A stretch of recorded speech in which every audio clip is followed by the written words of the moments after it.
All right, so we are live. So if you don't know, typically how we do this, um, I just kind of give a presentation. We leave time at the end for kind of question and answer. We also do a workshop. You can ask your questions then too. So a lot of new things today. We're launching a new series called the Kill Chain. And it's we didn't invent it. It's developed by Lockheed Martin, and we're going to talk about that today. We also, if you're watching this on the YouTube video later on, you probably won't have access to this, but we have a website where we're hosting our challenges now. And I'll post the link for that when the workshop time comes. And everyone that's here today gets to practice those with us.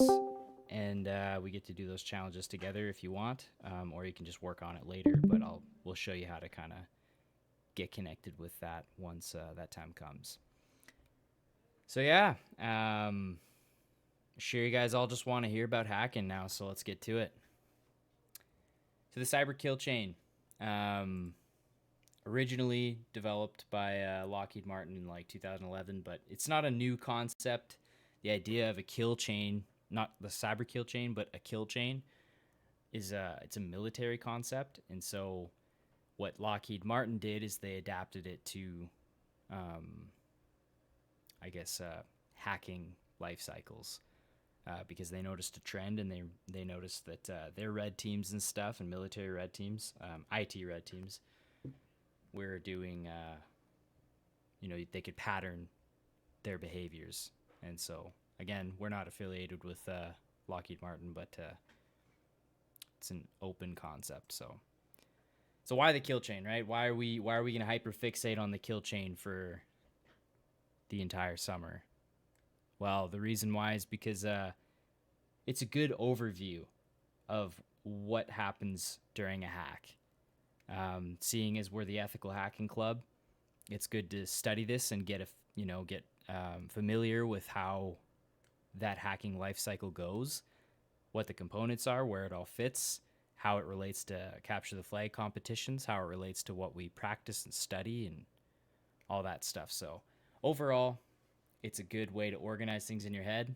And if you're not following some kind of a methodology or a process, then you're just this guy smacking your hands on a keyboard. Okay, so I made this graphic. It breaks down Lockheed Martin's cyber kill chain. So there's 7 steps, and the colors and stuff in this graphic were intentional. And so, from kind of like an attack defense standpoint, these phases of the kill chain are external to the victim network. These phases are internal to the victim network.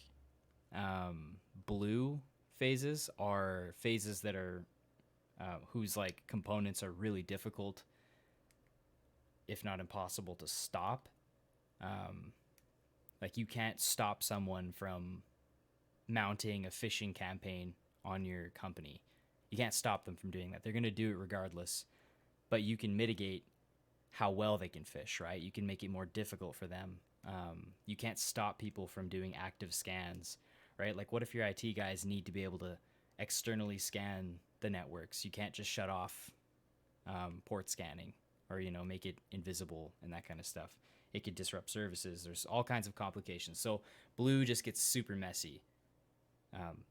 In reality, like all these steps can get really messy with trying to fix things, but this is some of the hardest stuff. You can't really stop it from happening. You can't stop people from performing recon. But once you get yellow, you can stop people from exploiting your services. I mean, if they're in the process of exploiting, you probably can't, especially if you have like an unpatched vulnerability or something. But yeah, but once they're internal to the network and they're installing malware, that kind of stuff, there's a lot of things you can do within your network to stop them from doing that stuff, to prevent it, to control it, to see what's happening within the network. Depending on how large that thing is, it might be really complicated and extensive to implement. I guess the term for it these days is SIEM. I can't remember what the acronym stands for, but spell like this. I'll drop it in the chat. SEIM.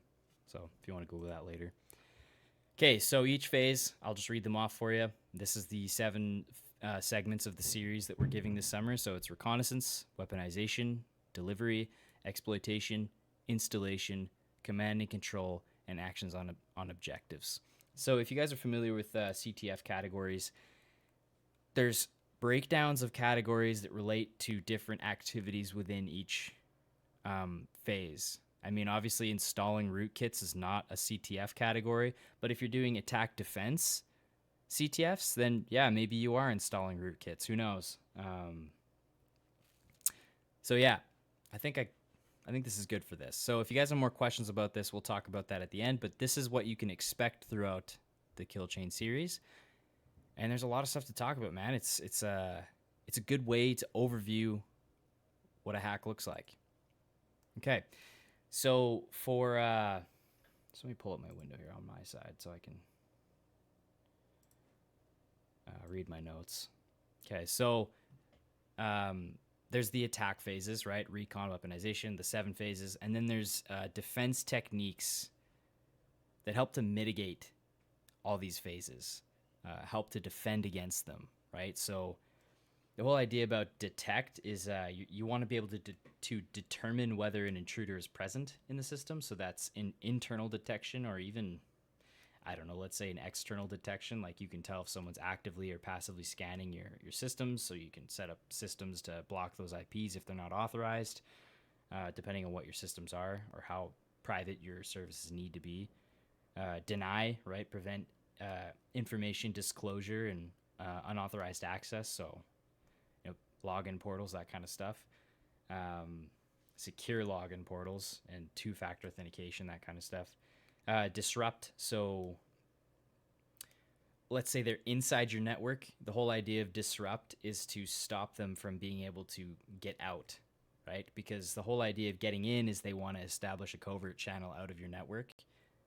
So you want to disrupt them from being able to do that. So you need to learn which protocols should be regular protocols for outbound communication from your network and that kind of stuff.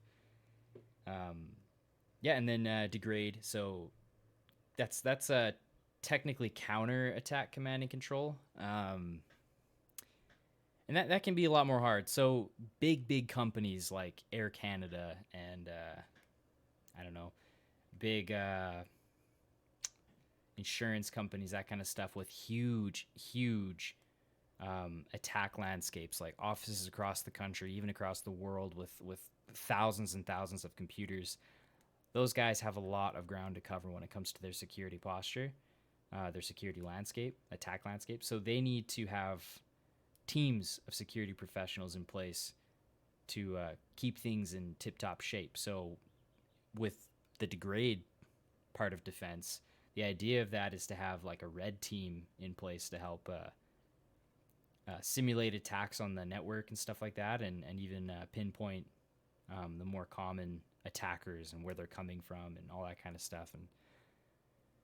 And when you get into state-sponsored hacking, like if you're working for the Canadian government or the American government, or I don't know, let's say you become I don't know what they call them, but I guess just a contractor or something, and you're working for like Israel, or I don't know, you spec ops hacker, you'll be doing a lot of that counter attack and command and control. But yeah, cyber operator, that sounds right. Okay, and then deceive. So honeypots, man, you want to interfere with the command and control. So you set up systems like a honeypot that simulate your infrastructure and deters them from attacking your regular infrastructure, and they'll end up attacking just a fake one. And there's a lot of advantages to setting up a honeypot. This is a subject I had no idea about before this summer, but you can set up those honeypots so that attackers can actually deploy malware to it and stuff. And you can, if you set up the right systems, you'll be able to monitor their behaviors and chart out their attack paths that they took. And it's pretty cool because you can gather some pretty intense data for that, and even spot novel rootkits and malware and ransomware that's never been seen before. So that's a pretty interesting thing too. But be very careful. I don't suggest setting up honeypots in your own machine unless you're like wicked comfortable with that kind of stuff, and you totally know what you're doing. And then contain. So, they do get in. You want to make sure that they can't pivot between your network segments. You don't want them to be able to, I don't know, let's say you have an IoT device that's vulnerable. You don't want them to be able to get from that, like, factory controller and get into the finance department. You know what I mean? So that's the whole idea. Okay, spent too much time on that.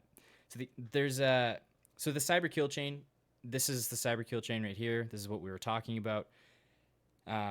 You'll probably go and Google this. You probably already know about the cyber kill chain if you aren't Googling it right now.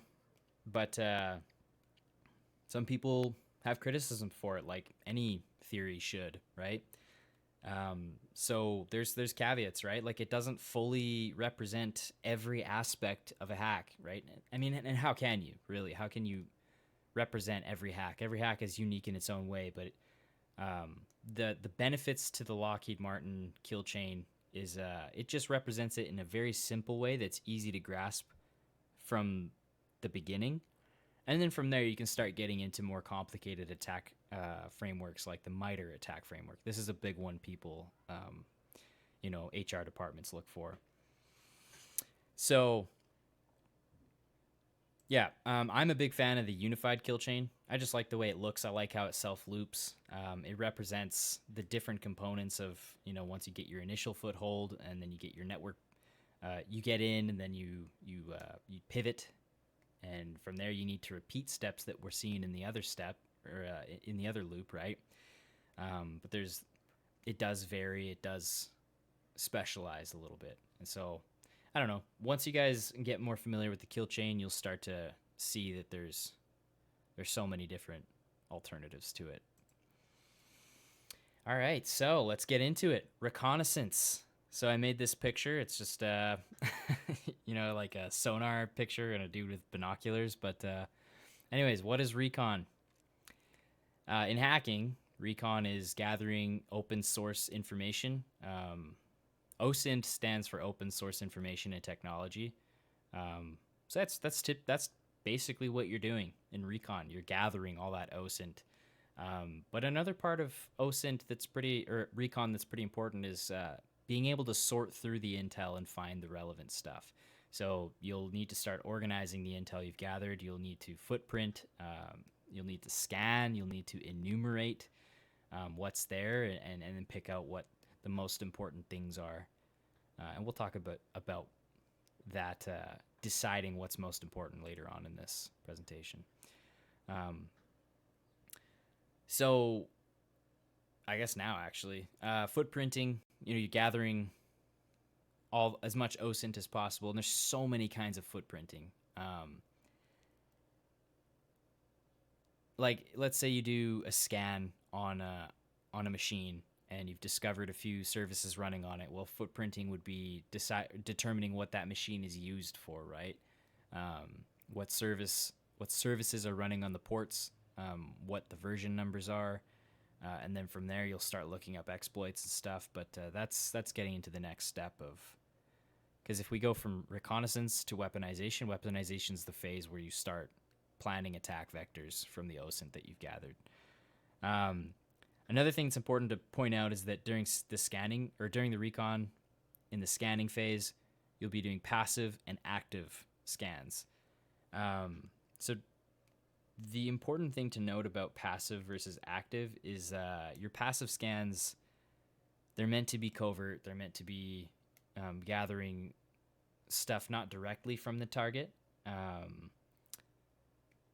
You'll be gathering, I don't know, DNS information. You'll be learning, gathering information from their public websites. There's reports that people have to publish about their companies. You can gain intel from those reports.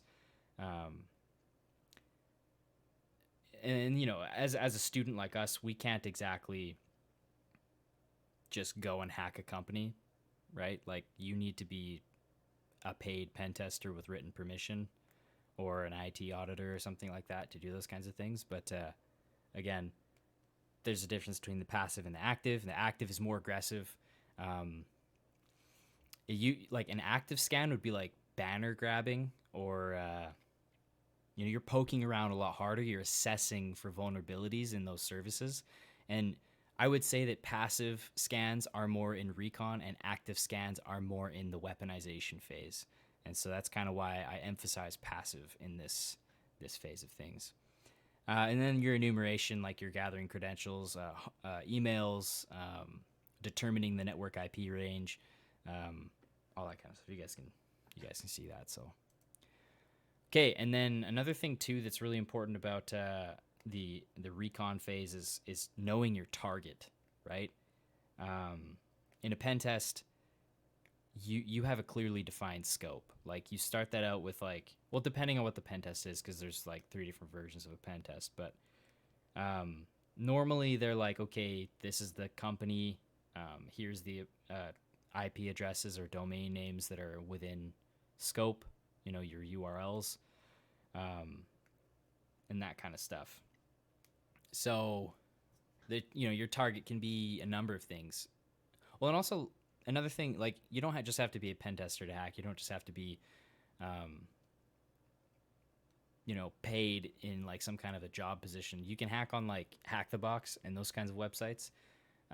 And Hack the Box has some pretty dynamic and sprawling challenges, where they have entire networks and even cloud-based networks of machines for you to hack.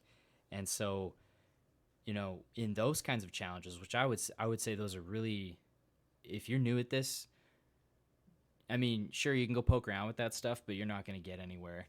Like, it'll take a long time before you'll be able to do much with, determining an entire subnet of machines and enumerating all the possible attack paths and stuff. But so knowing your target is basically one of those initial steps to your hack. And then, as you move forward, you need to figure out what recon tools you need to use for the target. So depending on what your target is, you might not, like, Nmap is always a great starting point, and we'll talk about Nmap. We'll actually demonstrate it here today. But if your target is a website, Nmap's going to be good, but you're going to want like a subdomain enumerator or directory enumerator. And so, like, you're going to have to find what tools will work best for you in this case. There's a lot of paid tools that do the entire thing altogether, but not many of us can afford, to spend $50,000 on a paid tool license.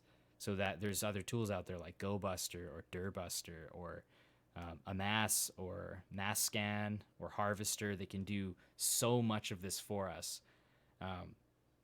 But there's tools for discovering human information, employee names, email addresses, phone numbers, staff hierarchy within the company. There's tools for all this stuff. Then there's tools for discovering subdomains, like I just was talking about, and then your IP addresses, your open and filtered ports. There's tools for discovering services on the machine, service version numbers. And then, the reason why I made this graphic the way I made it is because you start off with too many unknowns, right? A lot of probably useless information. Like, let's say half of these email addresses you discover are let's say 99% of them are no longer being used. They're old emails. They're deactivated. So you have to like boil it down to what's the most useful, most relevant information. And there's tools out there to kind of assist with that. But at the end of the day, it's got to be you that figures out, like, okay, this is what I can use to in the next phase, the weaponization phase, and this is what I can't. And usually this kind of information closer to the bottom is the type of stuff you'll use to get in. And again, I don't by any means pretend that this covers everything about this subject, but it's for sure a good introduction. Okay.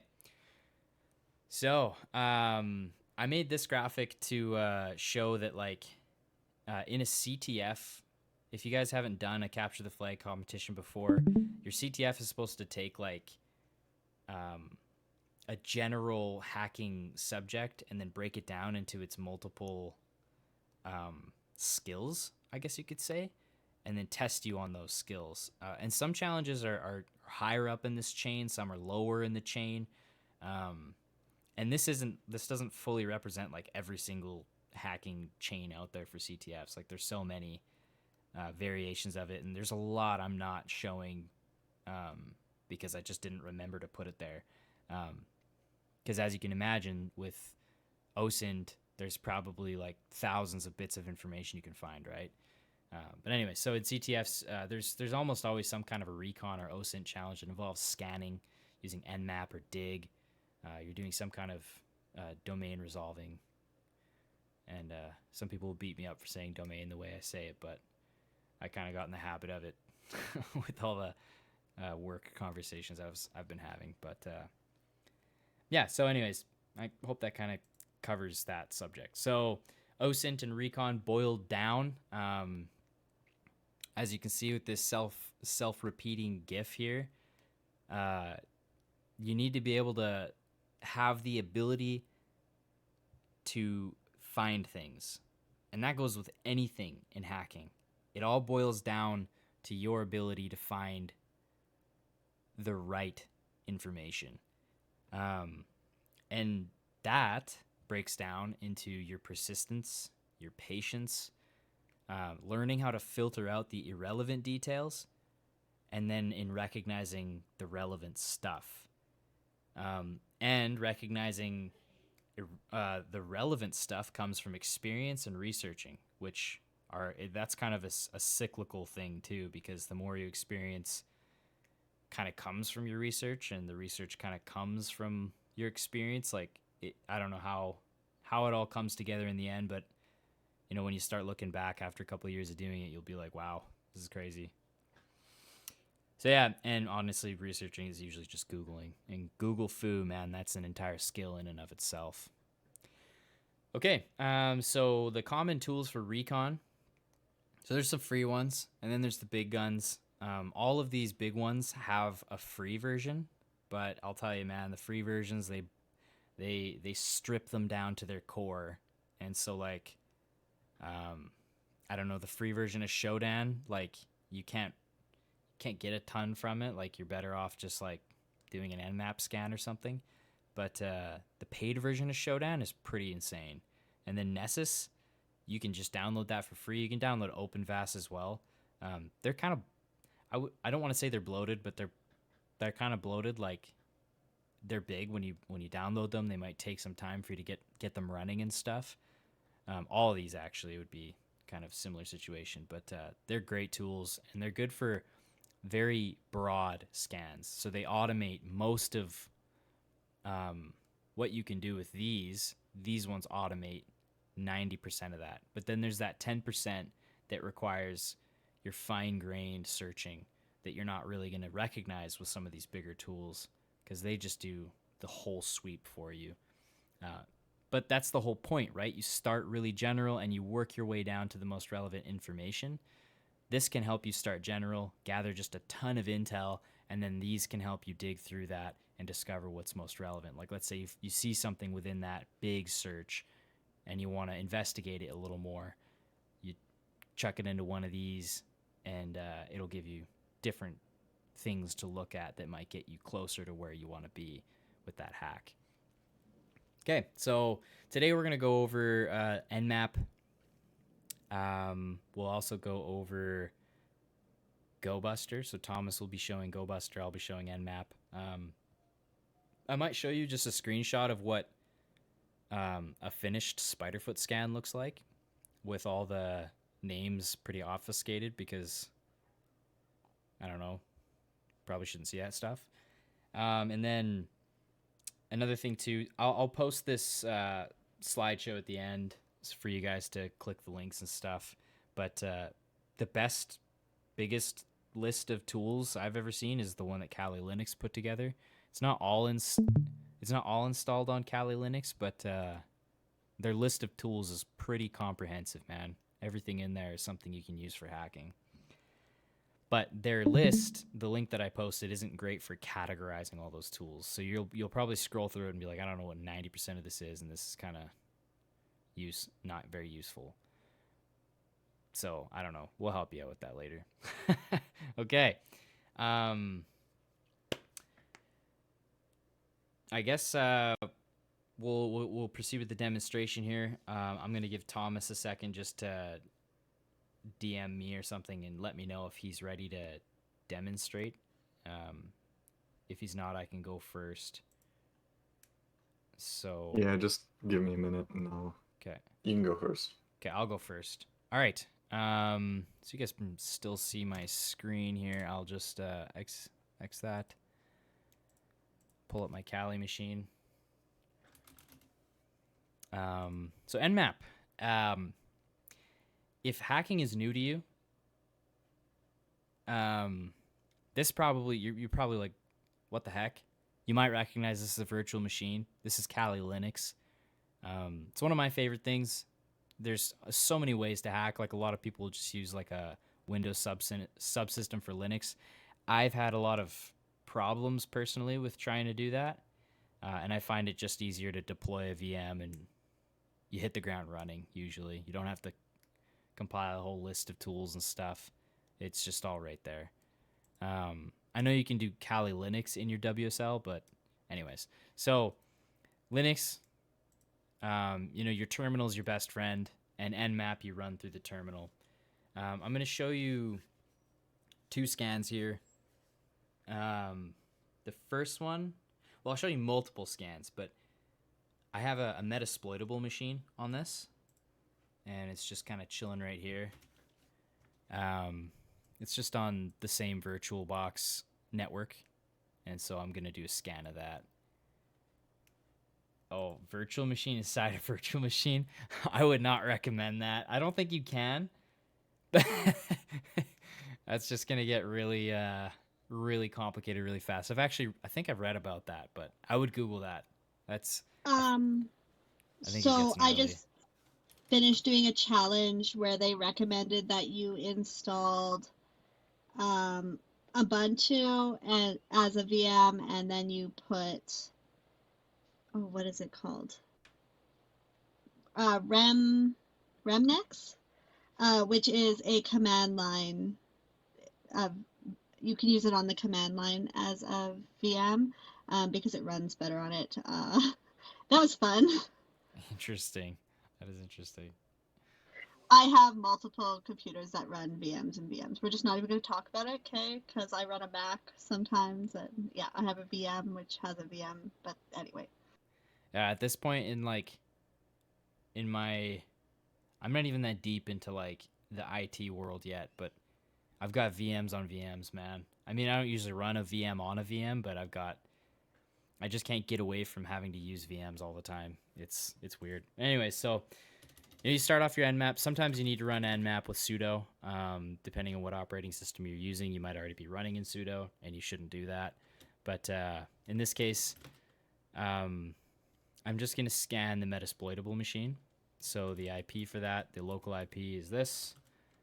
And I'm just going to do a regular scan. So it's scanned wicked fast. It doesn't usually scan like that. That's because it's on the same network as it, and there's nothing blocking it. There's no hops it needs to make across networks or anything. It just goes straight to the router and right back to the this machine. So in this case, this Metasploitable machine is running a lot of services on a lot of ports. It's got FTP, SSH, Telnet, which is a big no-no these days. If you're running Telnet openly on your machine, you're just asking to be hacked. Telnet is old school and shouldn't be used. I'm sure there's a few more in here too. It's running an IRC, Internet Relay Chat, a couple other things. So this is kind of what an Nmap scan does, right? Like this is the machine, the IP address for it, right? You can scan publicly accessible ones too. You can also give it a domain name, and it will scan that. So it'll do a DNS resolve, grab the IP from it, and then scan the IP. So it'll do the DNS resolution for you. So yeah, but that's not it, right? You don't just go Nmap IP address. You usually give it a bunch of flags. So that's kind of the classic thing with Nmap is you've got like 40 different flags going on. But then there's kind of your God mode command, Nmap-A. I think I'll just run sudo for the sake of it because I think it needs it. I'm gonna have to blur that crap out, man. Okay, so Nmap-A. I'll just do a T5 because I'm on my local network. And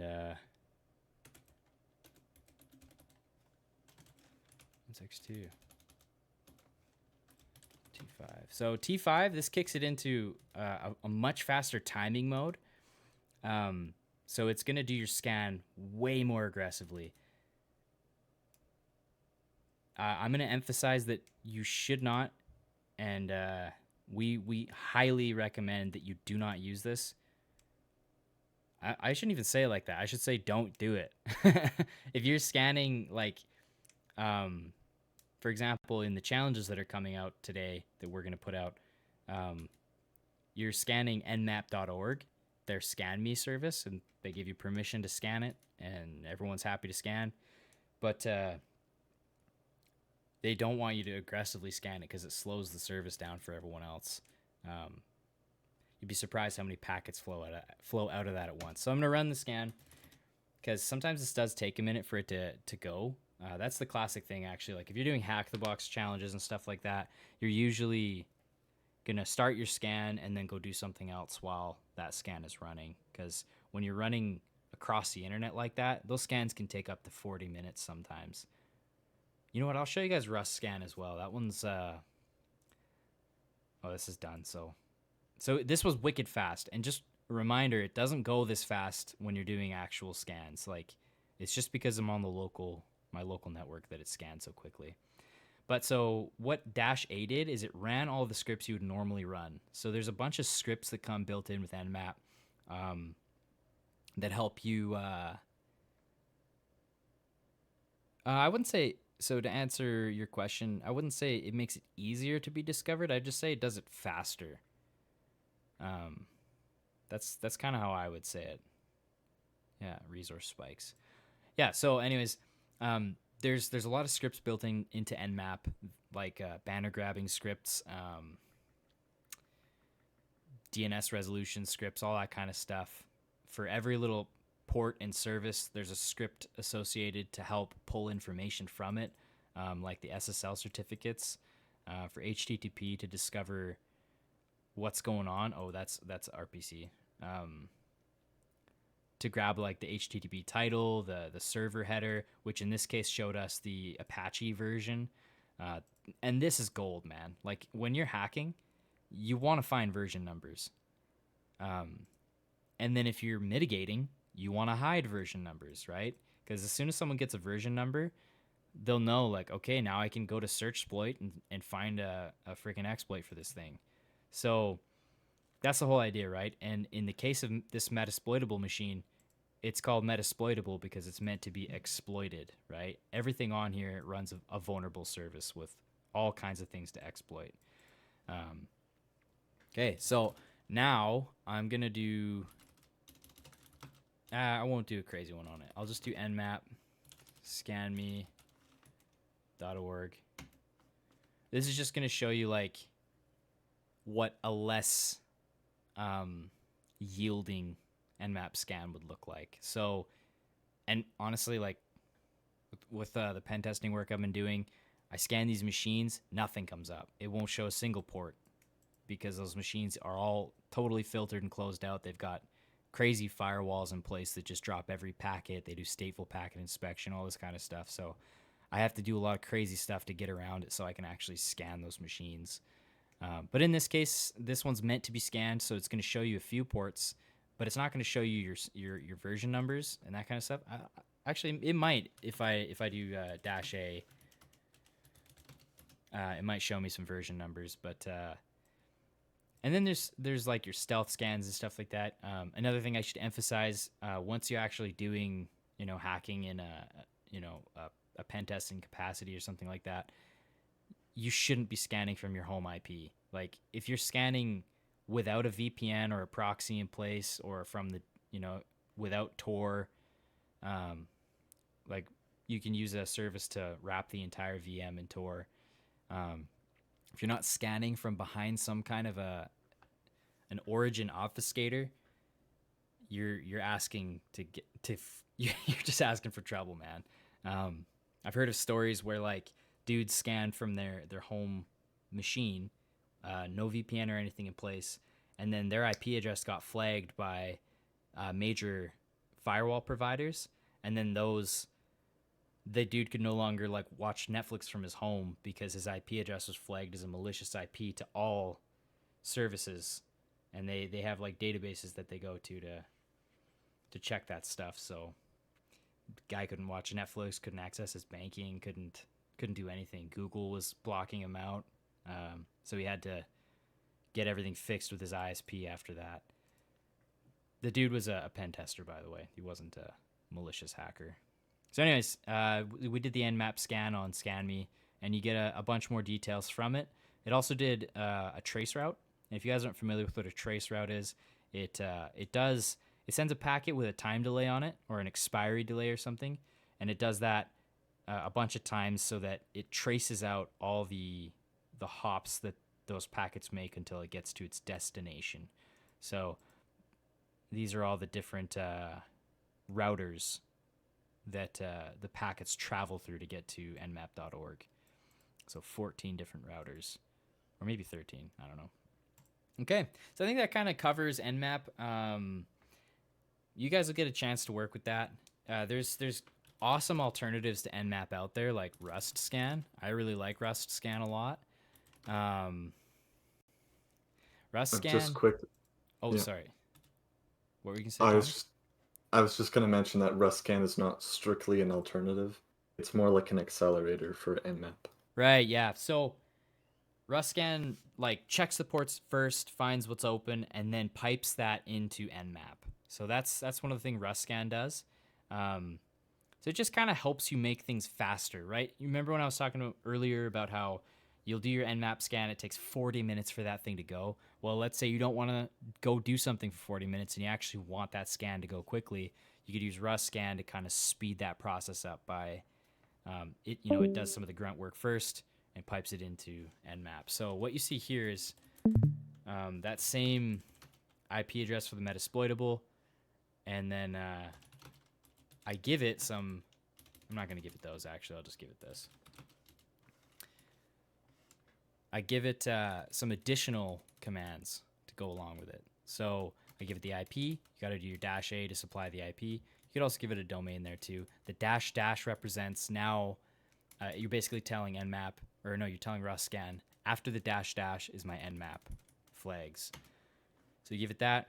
It enumerates the ports, and then it pipes what ports it wants Nmap to scan into Nmap, and then from there it's as fast as Nmap goes.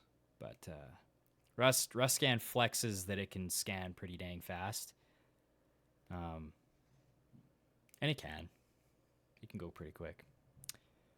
So once that's done, it's the same thing as Nmap.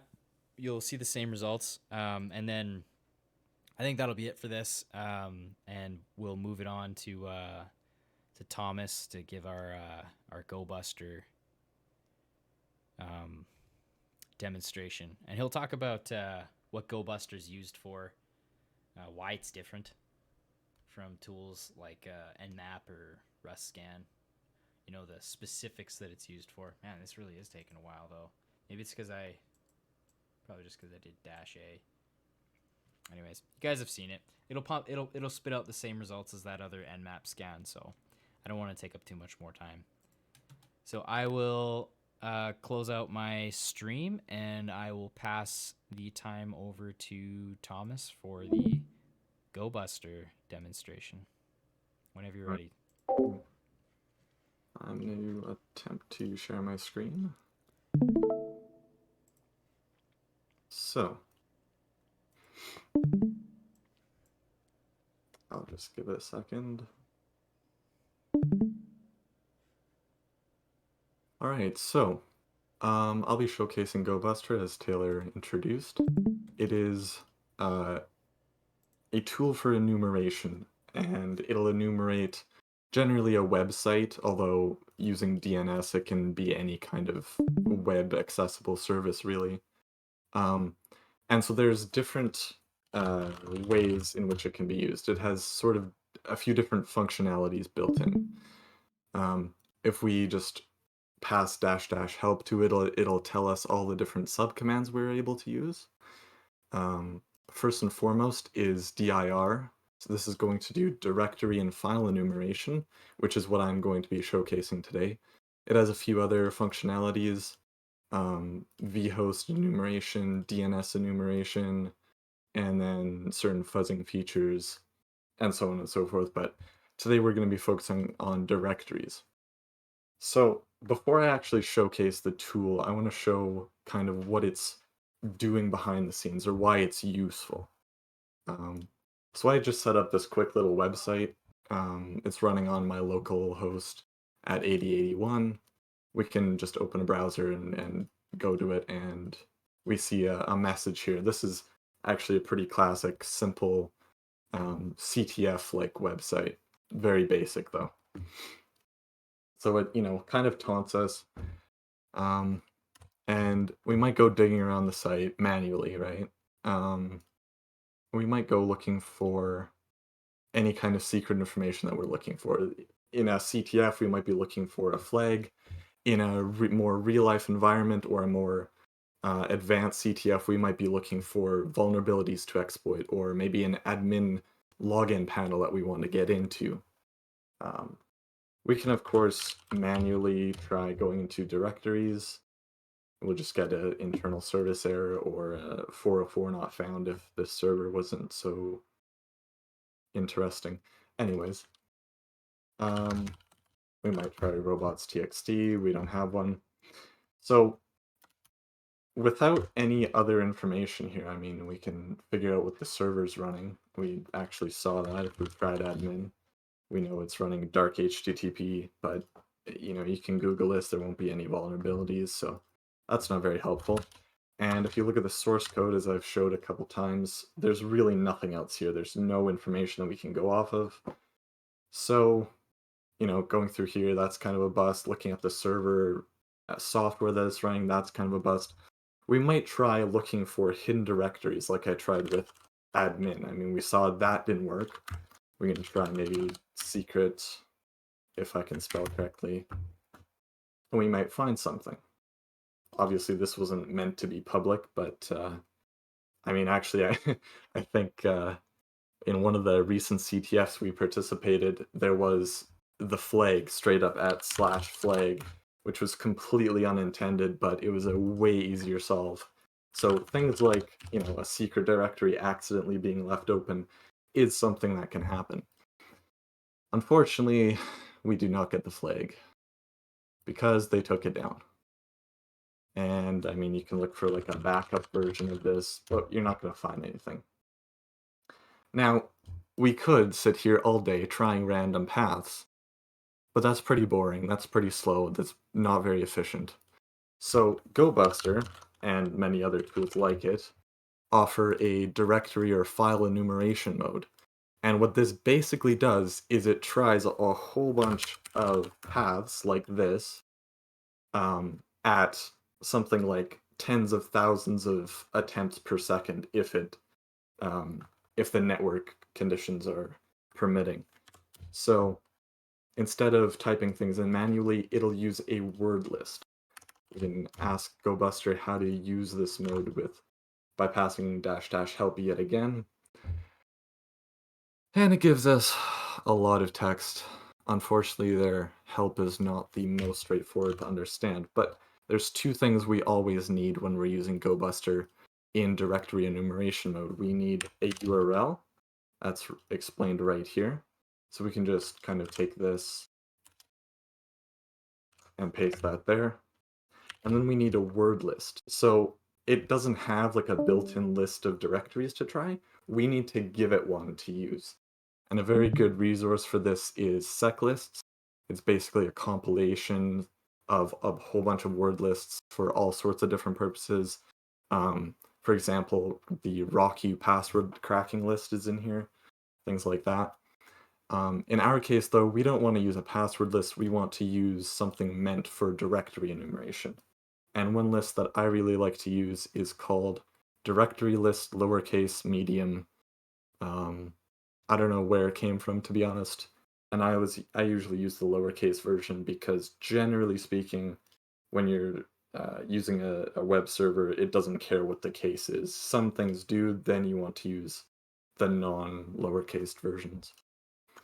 In any case, once you have this cyclist downloaded, I believe in Kali, if I'm not mistaken, it's like sort of shipped with it. If it's not shipped with it, you can just install the cyclist package. And I believe, yeah, it'll install in like user share cyclists, and then you'll have all these files in your system ready to be used whenever. You can also just download this repository if you want, if you're on a different system.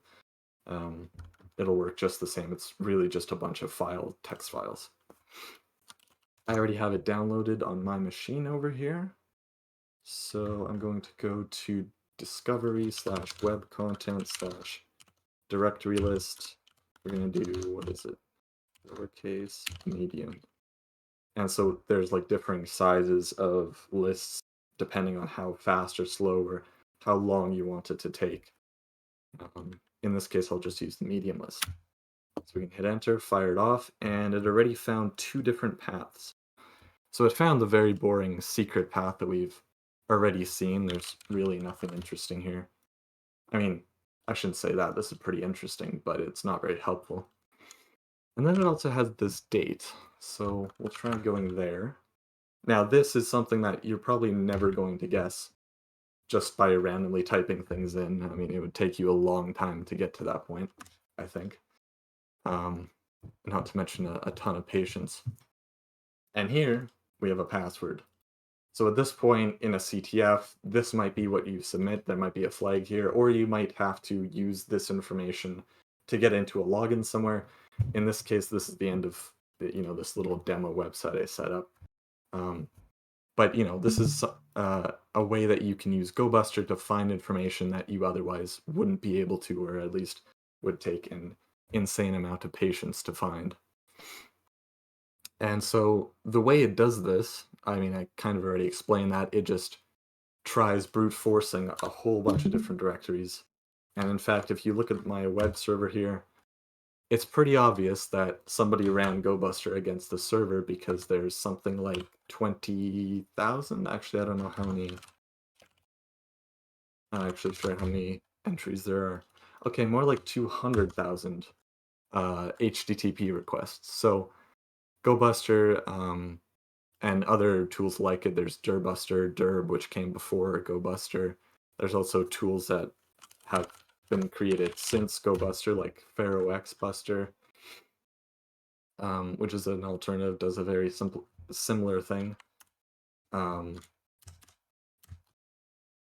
they all work, pretty similar, besides the fact that Gobuster has some other functionality, of course. But yeah, coming back to here, it's pretty obvious from a system administration or monitoring standpoint that somebody's scanning this web server. So similar to with Nmap, I would not advise really running this against random websites you come into contact with.